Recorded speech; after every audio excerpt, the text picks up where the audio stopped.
目玉選手の FA の去就がだんだんと決まり、公式番組では来年のチーム編成予想に熱が入ってきました。中でもファンソト選手がメッツへ移籍したことで、主要球団の先頭打者、2番打者のコンビネーションに注目が集まっています。大谷選手所属のドジャースはも注目の敵として名前が挙がっていましたので、今日はそちらの番組を翻訳してお届けいたします。ぜひ最後までご覧ください。Francisco Lindor talking about his new teammate, Juan Soto.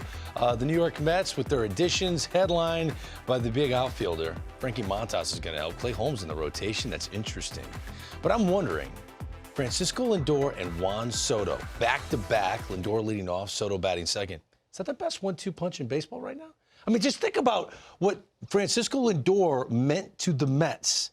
MVP candidate, 33-homer shortstop, terrific defender, grinding out IBs to get on base in the playoffs. And then Juan Soto hitting, Dan, that's pretty good. I mean, think about this. If Shohei Ohtani didn't exist, Juan Soto would, in my opinion, would have won the NL MVP. Off to a slow start in the month of April. These two guys. So you mean Francisco Lindor would have won the MVP? Yeah. He would have won the MVP in the National League. These two guys back to back, I mean, that's going to be some middle part of that batting order. All right, let's explore this. I want to give you a couple 1-2 combos, and we'll just kind of examine each one at the end. We'll decide who's the best. Let's go to Houston. I'm sure we got Nolan Arenado watching because they still have good players. Altuve and Yordan Alvarez, as good as it gets at their positions. They are. Altuve's hit since he came up to the big leagues. You know, small guy in stature, but man, he swings a big stick. Best bad ball hitter in the game of baseball right now. He's a miniature version of Vlad Guerrero Sr. You've got the big fella, Yordan, in my opinion. I know we talk about Ohtani as being the best hitter, but Greg, there's a short list of guys. If I came out of retirement, I would want no part of that guy right now. Yeah, he's amazing. Oh, the Philadelphia Phillies have a pretty good 1-2 punch. Trey Turner, who I think is going to have an even bigger year than he had last year. I think 30-30 is on the horizon for Trey Turner. And, of course, Bryce Harper. Bryce Harper, in my opinion, he's going to reestablish himself as one of the favorites for the NL MVP. The only thing I don't like about Trey Turner, his game, there's a little swing and miss. There's a little bit too much chase for me for him to be a consistent hitter to hit for power, but it's a great duo. I like incentive. If you're looking for a 1-2 punch that's got a ton of incentive, Bo Bichette and Vladimir Guerrero Jr. Don't look at those Bo numbers on the left side of your screen. They're both in walk years. They're going to be balling out. Yeah, I know you're not on social media. If you were, though, this would be hashtag danger lurking. Yes. This is the sleeping giant duo in baseball right now. Bo Bichette is one of the better players in the American League. He's going to reestablish himself this year. Supposedly, Vlad's turned down a big extension with the Blue Jays. He's going to be angry. They're going to be good. Aaron Judge has to be angry that Juan Soto left. But wait a minute. He's got a new partner in crime. Where do you put Judge and Cody Bellinger as a top 1-2? Near the top of the list. I'm not going to say they're the best. This guy, to me, I know we got, hey, who's the best player in baseball? Give me Aaron Judge till the cows come home. That's how I think he's the face of baseball.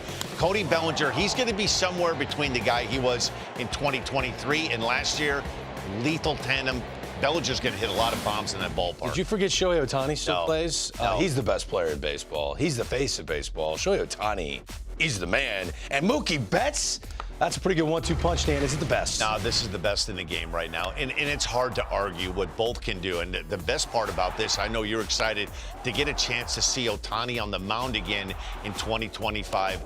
Mookie Betts might be the complete baseball player in the game right now. Hit, run, average, steal bags. One of your big things is, can you get a money bag? He can get Mookie Betts can steal a money bag. He affects games with his glove. He did it in the World Series against the Rangers, throwing people out. He is a terrific player. Doesn't get enough credit, probably because that roster's so star-studded.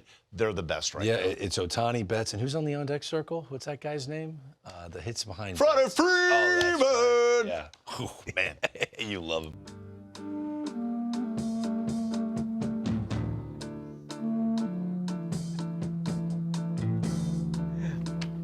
My God, I love these opens that our staff is putting together. That's so good. Weighing out the leagues.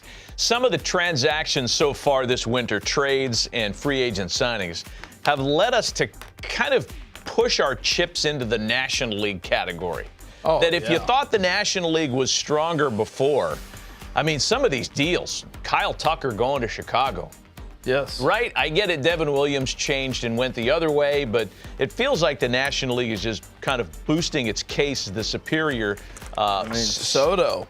went to the National League. Soto, right. So if you had this exercise, it's going to be even because the super duper stars in both leagues are pretty clear.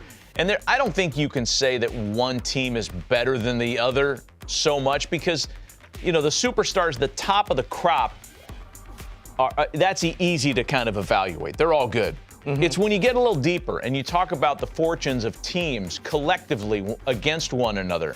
And Mark Sales, our great researcher, put this number together. Since the universal DH came into play, right. So it's the last 3 years, in interleague games, so games where the American League team is playing the National League team, the NL has won 879 to the American League's 801. So it's not a huge advantage. But the advantage comes in free agency. Because now I can sign Shohei Ohtani. He would have had to be in the American League to get that kind of money. Or you look at Soto. Eventually he's going to be a DH. That's how you justify the money. So he never would have signed with an NL team. It wouldn't have been there. Yeah. You look at, that's been the difference. I mean, if David Ortiz would have the option to go to a National League team, that DH would have changed. Yeah. But he's in the American League, and we get to the World Series, what happens?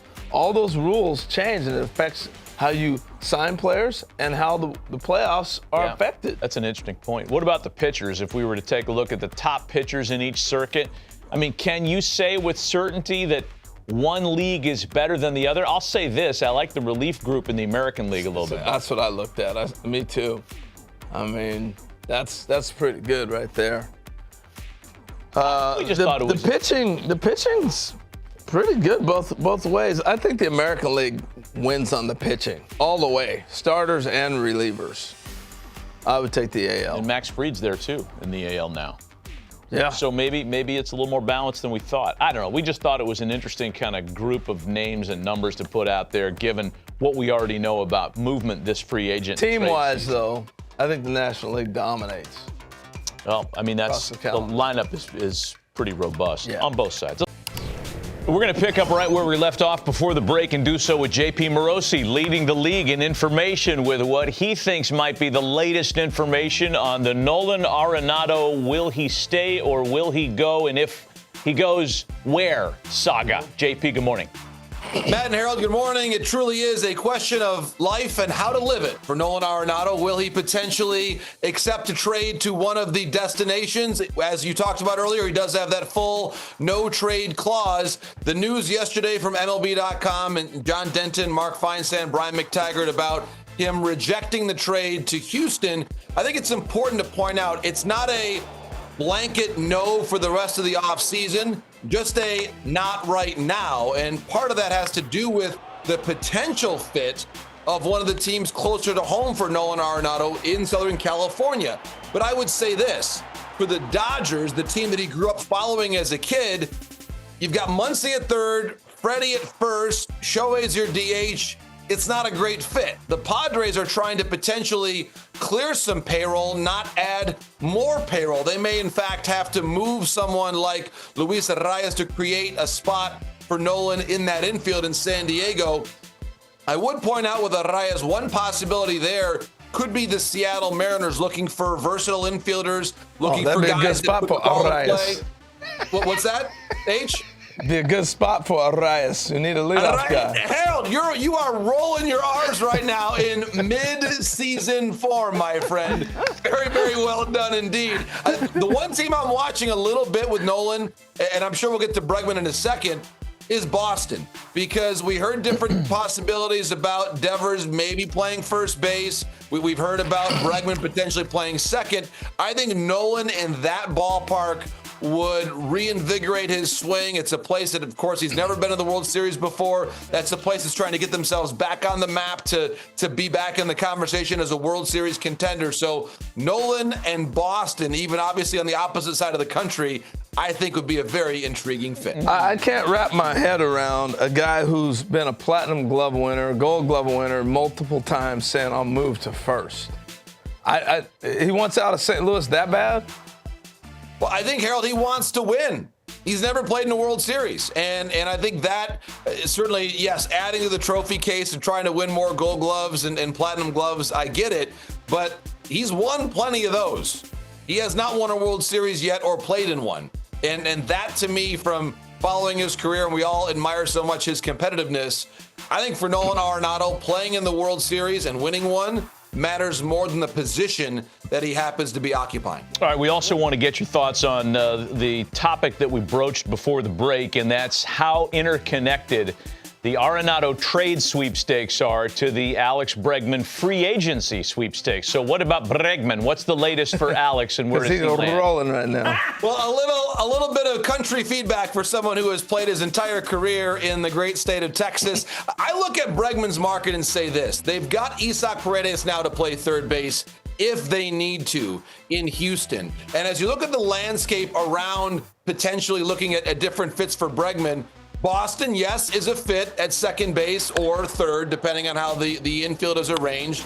I get the sense that the Red Sox are more of a possibility than the New York Yankees at the moment. I think, yes, Bregman could fit in New York, but I tend to think that the Yankees will more likely look at a first baseman like a Christian Walker. And then, as I saw Aaron Boone's comments earlier, maybe that will add the flexibility for the Cody Bellinger role that he's going to have in New York. But I tend to think this as well as we broaden the picture here. One name we haven't talked about yet in this segment is Corbin Burns. And I do wonder, as we're waiting to see where these different pieces will fall, if the Corbin Burns domino has to be the first one, whether he goes to Boston or San Francisco, seem to be two of the top contenders there along with Toronto. But if he goes to San Francisco, then all of a sudden the Red Sox have a lot more capacity to add, whether it's via a trade with the Mariners for Luis Castillo or potentially signing someone like an Alex Bregman. So I believe that as we talk about this offensive marketplace, guys,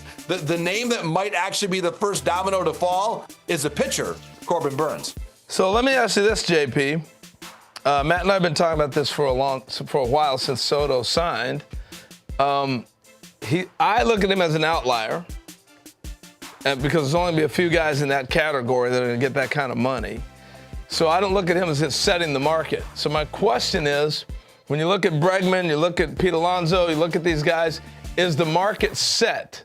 Do we know that's established? Like if I'm sitting out there right now and I'm Tommy Pham and I'm saying, all right, this guy's getting this, here's where my market is. Are we set? Or are we still waiting to see where somebody sets the market? It's the latter, Harold. And it's interesting, too, because we saw, for example, the Tyler O'Neill contract come in pretty early.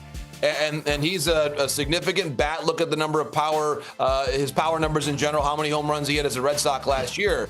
That number for Tyler O'Neill, I think, was pretty manageable for the Baltimore Orioles. Look at Tomoyuki Sugano's deal that he signed with Baltimore. That's on a fully different scale than what Juan Soto has signed for in terms of just that massive contract. He is a one-of-one outlier.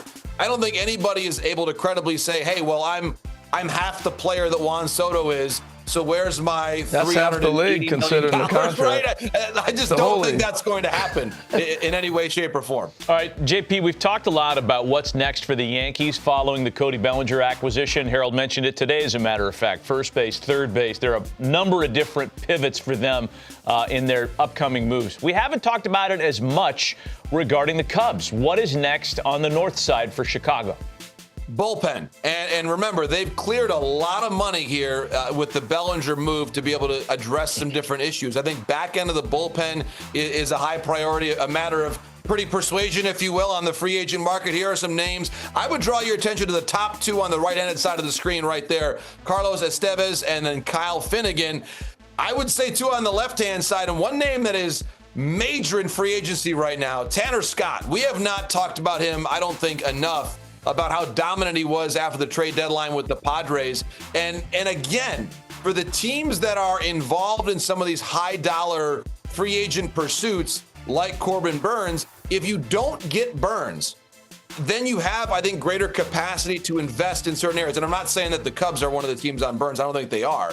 But Tanner Scott, when you consider how much money they've cleared with the Bellinger deal, Tanner Scott could become possible for a team like the Cubs if his price comes down just a little bit. But if he doesn't, I think that the thought is much more so Estevez and Finnegan. They will add a reliever. I believe one of the big name relievers for the Cubs by the time spring training arrives. And then plenty of reports as well about still having interest in trading for a starting pitcher like Jesus Luzardo of the Miami Marlins. Well, if they're not on Tanner Scott, that's the top of the free agent reliever market. They'd be in on virtually everybody on that board we just put up. こうして各チームの先頭打者コンビを見ると本当に破壊力がありますね。メッツももちろんそうですが、アストロズ、フィリーズ、ヤンキース、ブルージェイズも全て驚異的です。その中でも最後に紹介されていましたが、ドジャースは改めて驚異的ですね。先頭のコンビを片付けられても後ろにはフリーマンがいる恐怖は相手チームからすると恐ろしい意外なものでもないですね。先日抽選申し込みと同時に私も申し込みしましたが、早くも開幕戦が楽しみで仕方がありません。それでは次回の動画でお会いしましょう。さようなら。